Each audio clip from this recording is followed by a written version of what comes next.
இன்னைக்கு வீட சுத்தம் பண்றோம். சரி. நீ தான் உயரமா இருக்க. அந்த எல்லா ஒட்டடையும் நீ தான் அடிக்கிற. சரி. கொஞ்சம் பாரு எவ்வளவு ஒட்டடை இருக்கு பாரு. அஞ்ச பாரு எவ்வளவு எட்டைகள் கொஞ்சம் கூடு இருக்கு பாரு. அதை ஃபுல்லா நீ தான் போட்டு தர, எல்லாத்தையும் கிளீன் பண்ற. ஓகே, நான் பாத்துக்கிறேன். ஆஹா சூனா போனா ஒவ்வொருத்தர் இருக்க வேகத்தை பார்த்தோம்னா அவன் அருமை வறுமைக்கு ஆபத்து வந்துடும் போல் இருக்கடா. என்ன எடுக்க கூட முடியுது?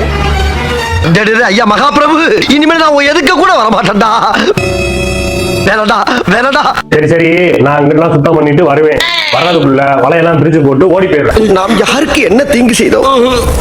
நமக்கு மட்டும் ஏன் இப்படி எல்லாம் நடக்கிறது? இந்த மாதிரி நேரத்துல வீரங்கள்லாம் அடிக்கடி சொல்ற வார்த்தை என்ன தெரியுமா? பாத்துக்கலாம். வாயமுறா குரங்கு. உடனே காலி பண்ண சொல்லி எவ்வளவு நேரம் ஆச்சு? என்ன செஞ்சுட்டு இருக்க? இன்னும் கிளம்பலையா? இப்ப கிளீன் பண்ணிடுறியா? தேவ கிளீன் பண்றா. இப்ப பண்ணிடுவாயா? இப்ப பண்ணிடுவா.